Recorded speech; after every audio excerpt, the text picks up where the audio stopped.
지금까지 이제 시장이요, 보시면은 뭐 바닥이다 이런 얘기 안 하죠. 여기서 이제 뭐 1800 간다, 1400 간다 이런 얘기를 좀 많이 했습니다. 그런데 이제 결국은 여기에 최악의 상황이 나타났고 CPI 또 근원물가 이런 것들이 안 좋게 나오면서 충격에 충격을 줘서 이렇게 됐습니다.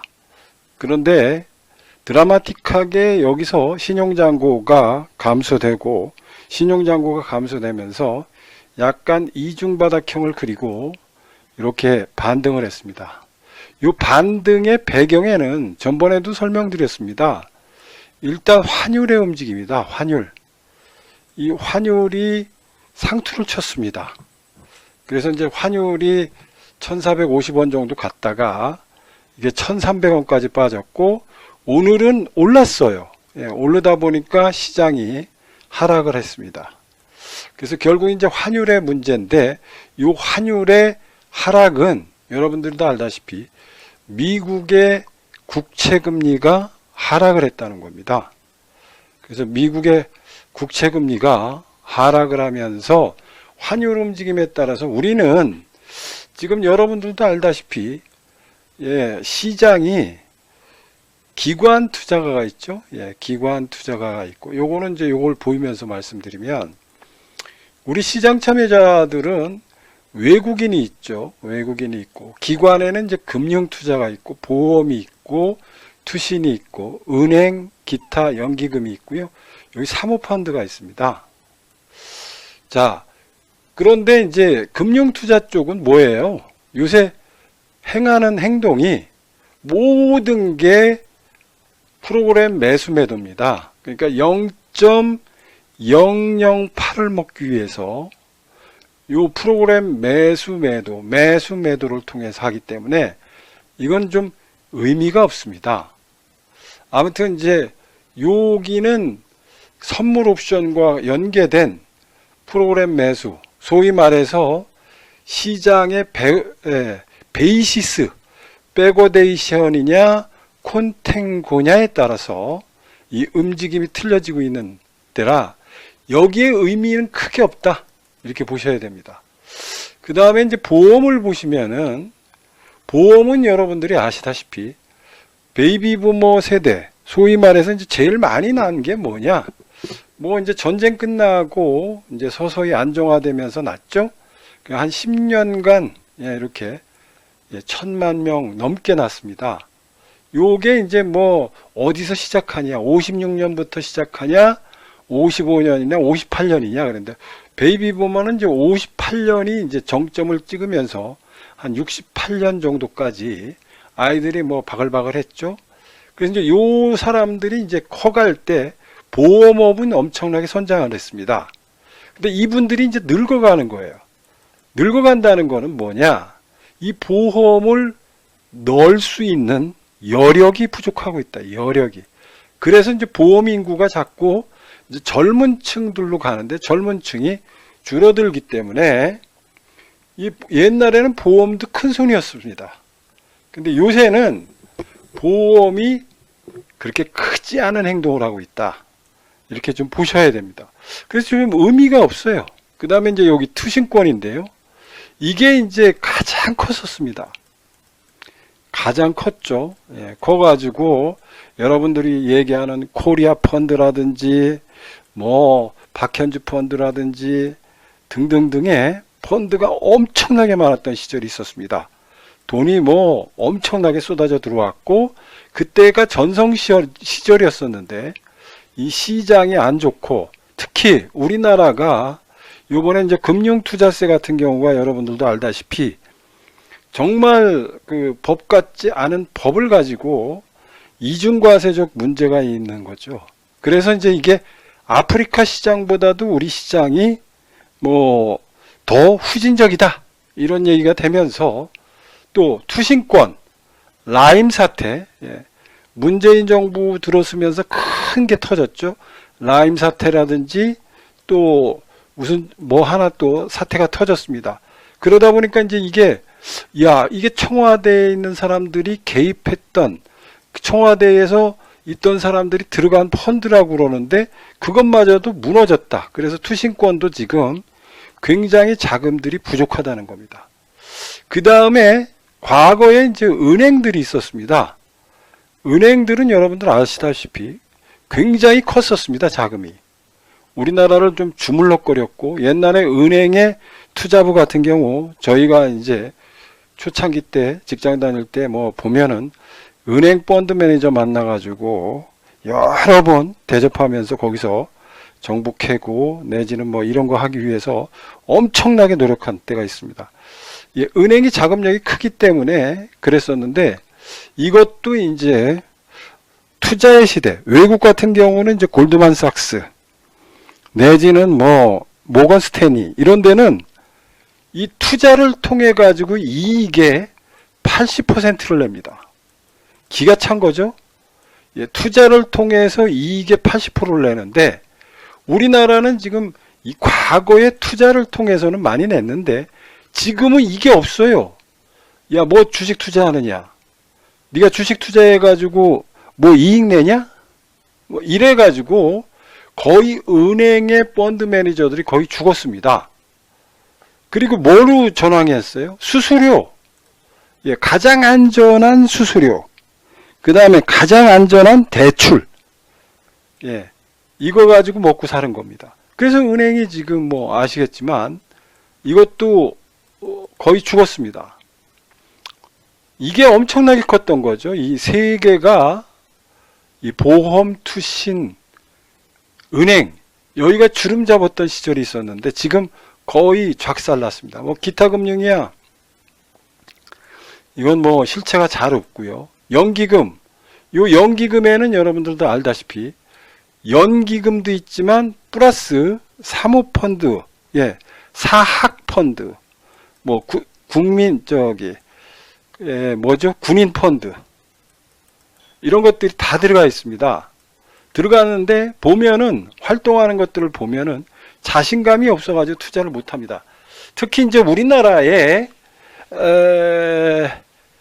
이 시장이 적어진 이유 중에 하나가 국가에서 자꾸 개입을 하는 겁니다.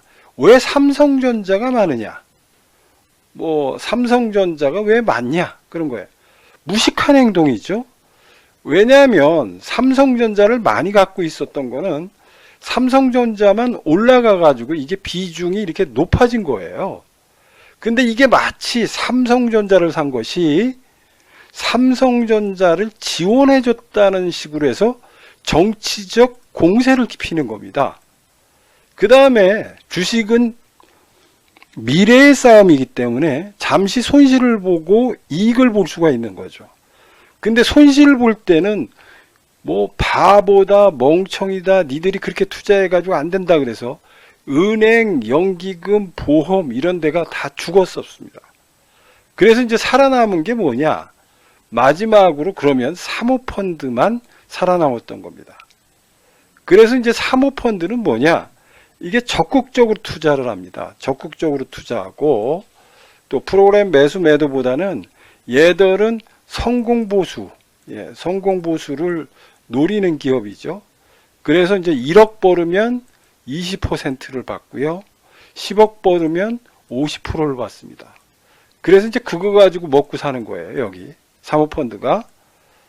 그래서 이제 이 사모펀드 이런 쪽이 활성화됐는데 결론은 이 시장들이 거의 우리나라의 금융정책의 후진성, 그리고 정부, 특히 국회의원들이 이거를 굉장히 자꾸 뭐 지들이 잘난 척 하면서 까재끼니까 금융시장이 위축되면서 이쪽이 사라지게 돼 있다. 이렇게 좀 보시면 될 것 같고요.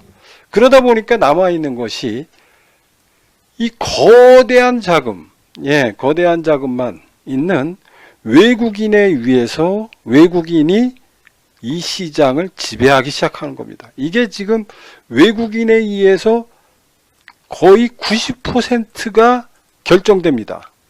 외국인이 사면 올라가고 외국인이 팔면 떨어지는 시장이 지금 반복되고 있습니다. 그래서 외국인이 사니까 올라갔는데 그게 지금 올라갔습니다. 여기 보시면은 여기 올라간 이유는 이렇게 올라갔습니다. 물론 여기서부터는 샀지만 여기 살 때는 거의 뭐 안 샀고 여기서부터 우후죽순 샀습니다. 여기 산 이유는 환율이 떨어졌고 또 제가 전번에도 설명했지만 중국에서 이 시진핑 독재 시진핑 독재 체제 하에서 이 독재는 반기업 정서를 갖고 있습니다. 공산당 반기업 정서를 갖습니다. 좌파 반기업 정서를 갖고 있습니다. 그러니까 기업의 자율성을 해치는 행동, 특히 공산당은 뭐 아시겠지만 알리바바라든지 이런 쪽이 굉장히 커가고 있는데 이거를 반자본주의라고 그래서 거의 죽여놓는 상태입니다. 그런데 누가 거기에다 투자합니까? 알리바바 좋은 회사고 알리바바가 돈 벌 수 있고 알리바바가 알리페이를 통해서 사업을 확장하면서 돈을 엄청나게 벌고 있는데 시진핑이 한마디에 알리바바가 그냥 추풍낙엽처럼 떨어진 겁니다.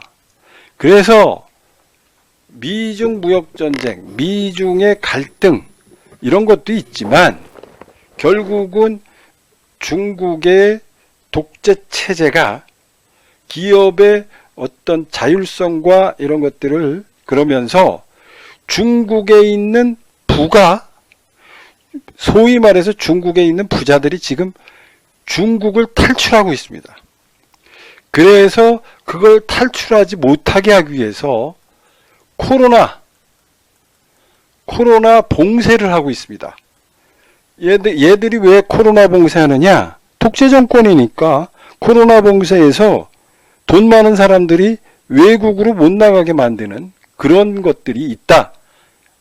그렇게까지 지금 중국을 탈출하고 있다. 그래서 중국에서 돈이 들어오기 시작했죠. 뭐가? 텍사스 티처 펀드, 텍사스 펀드에서 사기 시작하면서 올라온 겁니다. 그래서 2100에서 2500까지 2155에서 이렇게 올라왔다. 이렇게 좀 보시면 될 것 같고요. 그 올라온 배경에는 여러 가지가 있겠지만 뭐 영국도 해결됐고 또 금리 CPI 지수 우리의 시장을 아주 억눌렀던 이 CPI 지수가 예상치를 하했다. 그러므로 인해서 금리 인상의 터미널 마지막 끝이 오고 있다. 이겁니다. 그래서 뭐 지금 12월이 끝일 것이다 라는 여는 총재의 말들이 나오기 시작했고 심지어는 12월이면 끝이다. 아니면 1월이면 끝이다. 이런 얘기가 나오면서 지금 외국인들이 샀다. 이래서 올라온 겁니다. 그런데 오늘은 뭐 여러 가지 환율이 조금 움직이고 그러면서 외국인들이 팔아서 오늘도 외국인에 의해서 결정된 시장이었다. 이렇게 보시면 될 것 같습니다. 그래서 전반적으로 지금 하나하나 풀려가는 시장이다 라는 거고요. 그 다음에 이제 경기 침체 시나리오, 다음번에 나타나는 경기 침체 시나리오를 어떻게 대처하는 것이 가장 중요한가에 초점을 맞추는 시장입니다. 그래서 지금 시장의 가장 중요한 문제는 뭐냐? 경기 침체를 어떻게 볼 것이냐? 그리고 경기 침체의 강도가 언제냐? 그리고 경기 침체가 언제가 저점을 찍을 것이냐? 2, 4분기냐? 1, 4분기냐? 내년에 1, 4분기냐? 2, 4분기냐에 따라서 틀려지고 있다. 이겁니다. 근데 이거는 뭐 아시겠지만은 FOMC라든지 뭐 세계의 석학들도 모르고 있다 라는 겁니다. 그러면 여기서 전략을 어떻게 짜갈 것이냐? 이게 가장 중요한 타이밍에 왔다 라는 거고요. 여기에서 이제 지금 금융투자세, 금투세가 지금 국회에서 행방불명 계류 중이다. 이렇게 좀 보시면 되고요. 오늘 뭐 여러 가지 내용들이 나오고 뭐 금투세에 관련돼 가지고 있습니다. 그러나 금투세가 만약에 시행된다, 뭐 시장은 뭐 작살날 거라고 저는 보고 있습니다. 왜? 금투세는 이중과세적 성격과 악법적 관계가 있고요. 주식시장을, 소위 말해서 주식시장을 제약시 여기는 그런 겁니다. 이 주식시장은 삼성전자를 키웠고, SK텔레콤을 키웠고, 네이버를 키웠고, 카카오를 키웠습니다. 여러분들 카카오가 공모가 됐을 때 그 자본금을 대준 거는 주식시장 참여자들이 거기다 대줘서 시장이 커진 겁니다. 즉 이런 순기능, 자본주의의 꽃, 자본주의가 가장 위대하고 자본주의가 컴으로 인해서 경제발전이 되고, 대한민국은 지금 간의 수공업 국가가 아닙니다. 수출 국가고, 내수시장 가지고는 지금 세계 경제에서 12, 11위권을 유지하지 못한다는 거죠. 그러면 세계적 기준 하에서 경쟁력을 확보하기 위해서는 자본시장, 즉 주식시장에서 돈을 소위 말해서 조달받아야지만 국가적으로 갈 수밖에 없는 겁니다. 그래서 삼성이라든지 내지는 여러 가지 기업들이 해외에 진출할 수 있었던 거는, 결론은 뭐냐? 대한민국이란 자본시장을 통해서 이거를 조달했다는 거예요. 그런데 이거를 제약시 여기고 사람들을 이분법화된 이 금융투자사로 인해서 지금 시장은 위험에 처해 있다. 그래서 큰 손들이 떠날 준비를 하고 있기 때문에 이런 현상들이 벌어지는 겁니다. 그래서 금투세에 따라서 완전히 달라질 수 있다는 거예요. 시장 분위기는. 그래서 지금 보면은 외국인이 살 때 소위 말해서 큰 손들이 활동을 하면서 안전판 역할을 했는데 그 안전판 역할이 안 되고 있다. 왜? 정책이 정해지지 않았다? 믿을 수가 없다? 예, 이겁니다.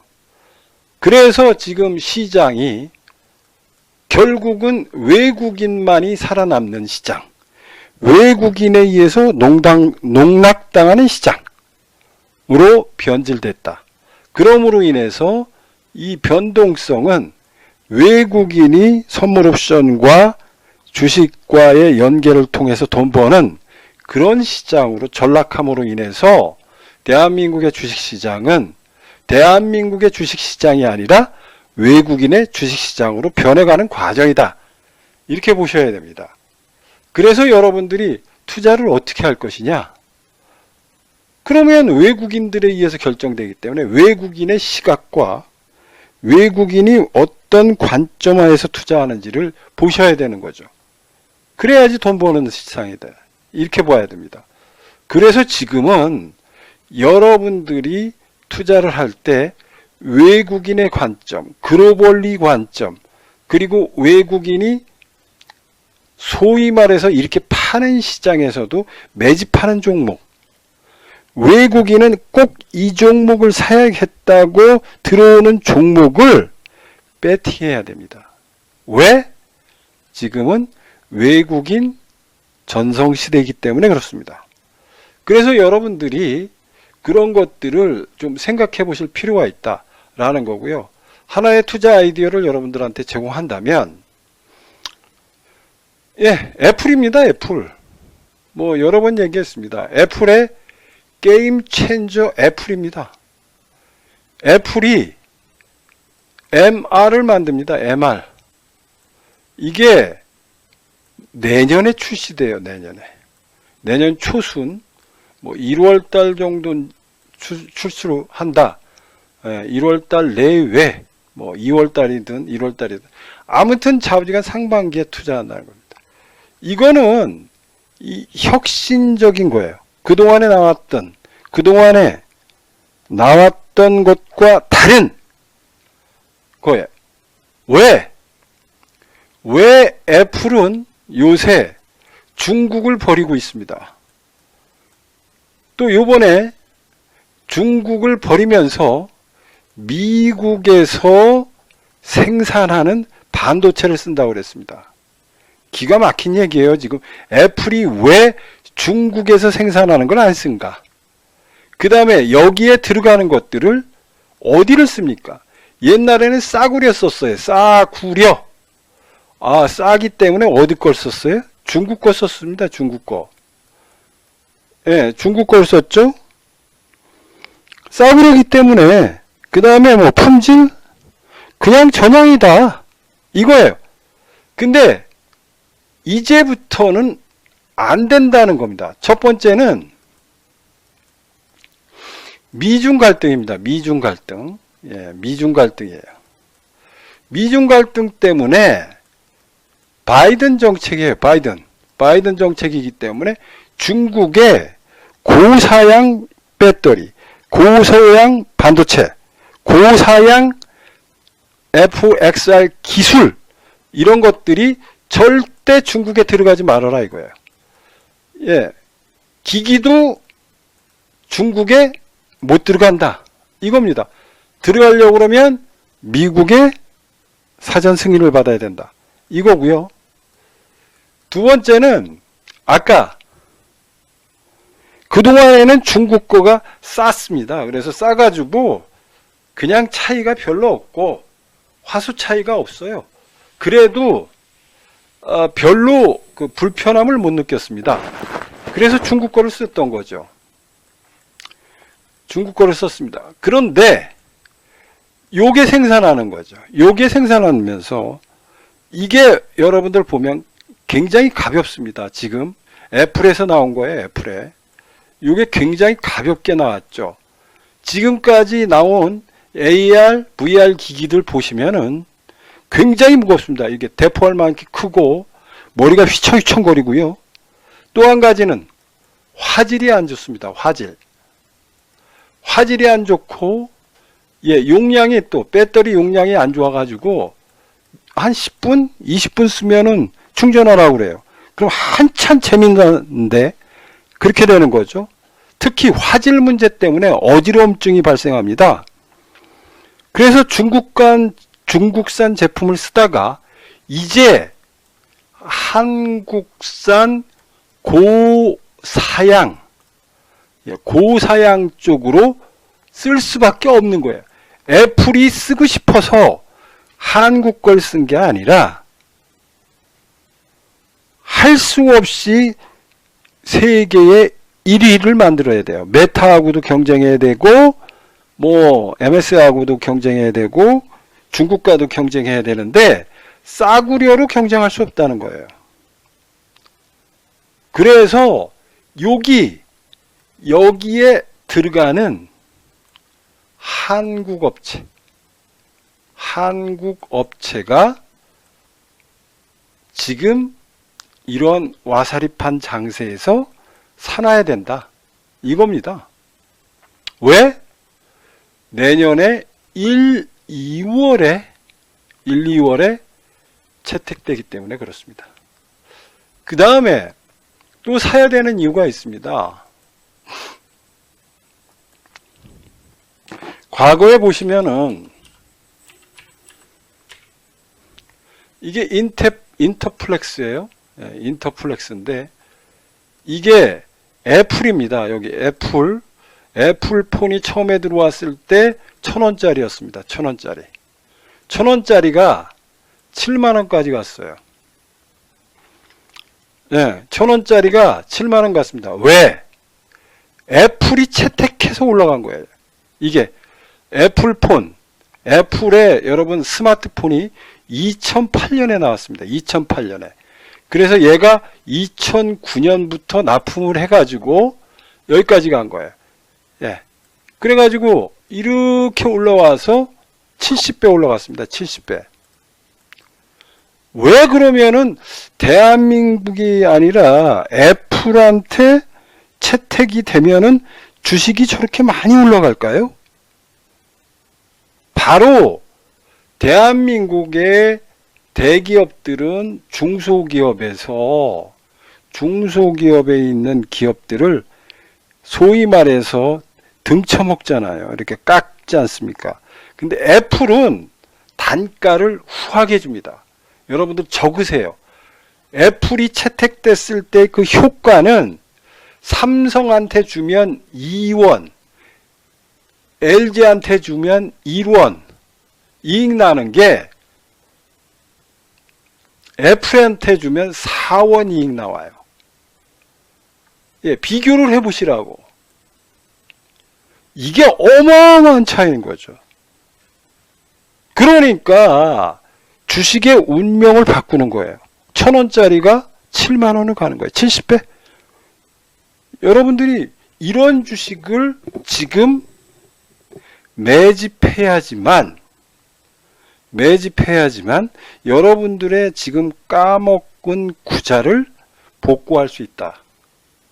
저는 이렇게 당당하게 얘기할 수 있어요.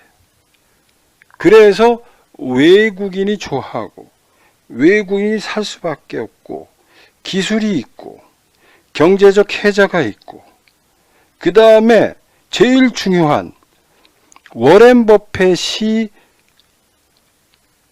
애플의 대주주입니다.